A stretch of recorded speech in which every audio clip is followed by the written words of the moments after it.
Israel ಮೇಲೆ Iran ವಾಯುದಾಳಿಯನ್ನು ನಡೆಸಿರುವಂಥದ್ದು. ಈ ಮೂಲಕ ಸಾಕಷ್ಟು ಬೆಳವಣಿಗೆಗಳು ಜಾಗತಿಕ ಮಟ್ಟದಲ್ಲಾಗ್ತಾ ಇದೆ. ಏಕಕಾಲಕ್ಕೆ ನೂರಾರು ರಾಕೆಟುಗಳ ದಾಳಿ ಆಗಿರುವಂಥದ್ದು. ಮಧ್ಯಪ್ರಾಚ್ಯದಲ್ಲಿ ಯುದ್ಧದ ಭೀತಿ ಕ್ಷಣದಿಂದ ಕ್ಷಣಕ್ಕೆ ಜಾಸ್ತಿ ಆಗ್ತಾ ಇದೆ. ರಾಕೆಟ್ ಅನ್ನ ಹೊಡೆದುರುಳಿಸಿದೆ ಇಸ್ರೇಲ್ನ ಐರನ್ ಡೋಮ್. ಇಸ್ರೇಲ್ ಅತ್ಯಂತ ಚಿಕ್ಕ ರಾಷ್ಟ್ರ. ಇದು ಈಗ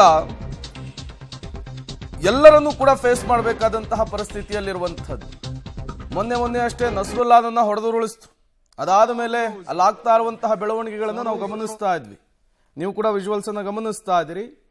ಮಧ್ಯಪ್ರಾಚ್ಯದಲ್ಲಿ ಮತ್ತೆ ಯುದ್ಧದ ಕಾರ್ಮೋಡ ಕವಿದಿರುವಂಥದ್ದು. ಇಸ್ರೇಲ್ ಇರಾನ್ ನಡುವೆ ಭೀಕರ ಕಾಳಗ ಏರ್ಪಡುವಂತಹ ಮುನ್ಸೂಚನೆ ಸಿಕ್ಕಿದೆ. ಲೆಬನಾನ್ ಗಡಿಯಲ್ಲಿ ಹಿಜ್ಬುಲ್ಲಾ ವಿರುದ್ಧ ಇಸ್ರೇಲ್ ನಿರಂತರ ಕಾರ್ಯಾಚರಣೆ ನಡೆಸುತ್ತಿದ್ದು, ಈಗಾಗಲೇ ಹಿಜ್ಬುಲ್ಲಾ ಮುಖ್ಯಸ್ಥ ಶೇಖ್ ಹಸನ್ ನಸ್ರುಲ್ಲಾನನ್ನ ವೈಮಾನಿಕ ದಾಳಿ ನಡೆಸಿ ಹತ್ಯೆ ಮಾಡಲಾಗಿತ್ತು. ಅದಾದ ಮೇಲೆ ಇರಾಕ್ ಈಗ ಇಸ್ರೇಲ್ ಮೇಲೆ ಅಟ್ಯಾಕ್ ಮಾಡಿರುವಂಥದ್ದು. ಈ ಮಧ್ಯೆ ಇಸ್ರೇಲ್ ಸೇನೆಯ ಈ ಕಾರ್ಯಾಚರಣೆಯಿಂದ ಕೆಂಡವಾಗಿರುವಂತಹ ಇರಾನ್ ಇಸ್ರೇಲ್ನತ್ತ 400ಕ್ಕೂ ಅಧಿಕ ಮಿಸೈಲ್ಸ್ಗಳನ್ನು ಏಕಕಾಲದಲ್ಲಿಯೇ ಉಡಾಯಿಸಿದೆ. 400ಕ್ಕೂ ಅಧಿಕ ಕ್ಷಿಪಣಿಗಳು ತೂರಿ ಬಂದರೂ ಇಸ್ರೇಲ್ನ ಅತ್ಯಾಧುನಿಕ ಐರನ್ ಡೋಮ್ಗಳ ತಂತ್ರಜ್ಞಾನದ ಮೂಲಕ ಕ್ಷಿಪಣಿಗಳನ್ನು ನಾಶ ಮಾಡಿದೆ.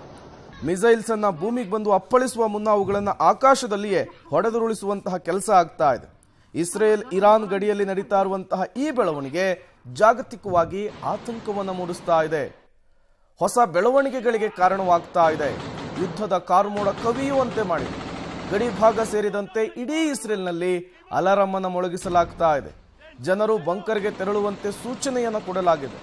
ಇನ್ನು ಇಸ್ರೇಲ್ ಮೇಲೆ ಇರಾನ್ ದಾಳಿ ಮಾಡ್ತಿದ್ದಂತೆ ಅಮೆರಿಕ ಕೆಂಡವಾಗಿಬಿಟ್ಟಿದೆ. ಕಠಿಣ ಪರಿಸ್ಥಿತಿಯನ್ನು ಎದುರಿಸಬೇಕಾಗುತ್ತೆ ಅಂಥೇಳಿ ಇರಾನ್ಗೆ ನೇರಾನೇರವಾಗಿಯೇ ಎಚ್ಚರಿಕೆಯನ್ನು ಕೊಟ್ಟಿರುವಂತಹದ್ದು. ಯಾವುದೇ ಬೆದರಿಕೆಗಳನ್ನು ತಡೆಯುವಲ್ಲಿ ಇಸ್ರೇಲ್ಗೆ ಸಹಾಯ ಮಾಡಲಿಕ್ಕೆ ಅಮೆರಿಕ ಸಿದ್ಧವಾಗಿದೆ ಅಂಥೇಳಿ ಶ್ವೇತಭವನ ಈಗಾಗಲೇ ನೋಟಿಸ್ ಅನ್ನು ಕೂಡ ಹೊರಡಿಸಿರುವಂಥದ್ದು. ನೀವು ಕೂಡ ಸದ್ಯದ ಇಸ್ರೇಲ್ ಪರಿಸ್ಥಿತಿಯನ್ನು ಗಮನಿಸ್ತಾ ಇದ್ದೀರಿ. ಇಸ್ರೇಲ್ ಮೇಲೆ ಇರಾನ್ ರಣರಕ್ಕಸ ದಾಳಿಯನ್ನು ಮಾಡಿರುವಂತಹದ್ದು. ಖಂಡಾಂತರ ಕ್ಷಿಪಣಿಗಳ ಪ್ರಯೋಗ ಆಗ್ತಾ ಇದೆ.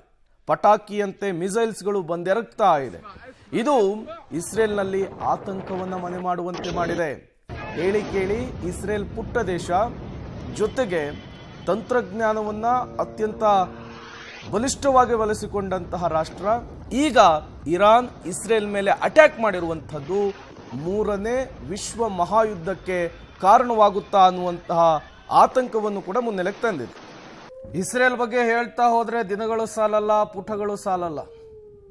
ಅತ್ಯಂತ ಚಿಕ್ಕ ರಾಷ್ಟ್ರವಾಗಿರುವಂತಹ ಇಸ್ರೇಲ್ ತಂತ್ರಜ್ಞಾನವನ್ನು ಮೈಗೂಡಿಸಿಕೊಂಡು ಸುತ್ತಲೂ ಶತ್ರುಗಳೇ ಇದ್ರೂ ಅವರುಗಳನ್ನ ಹಿಮ್ಮೆಟ್ಟಿಸಿಕೊಂಡು ಬಂದಂತಹ ದೇಶ.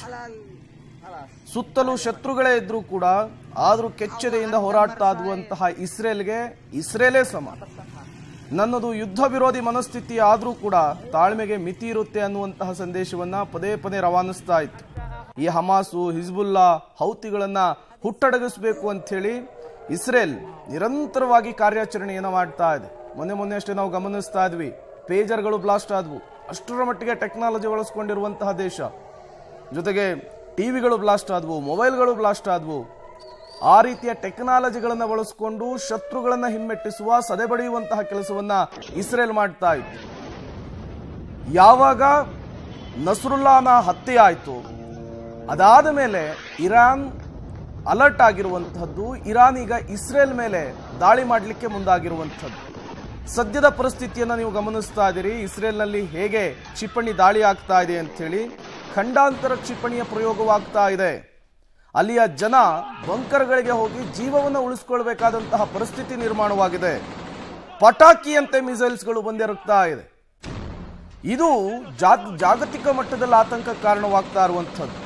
ಕಾರಣ 3ನೇ ಮಹಾಯುದ್ಧಕ್ಕೆ ಮುನ್ನುಡಿಯನ್ನು ಬರೀತಾ ಇರಾನ್ ಇಸ್ರೇಲ್ ಮೇಲೆ ಅಟ್ಯಾಕ್ ಮಾಡುವ ಮೂಲಕ ಅನ್ನುವಂತಹ ಪ್ರಶ್ನೆ ಕೂಡ ಮುನ್ನೆಲೆಗೆ ಬರ್ತಾ ಇದೆ.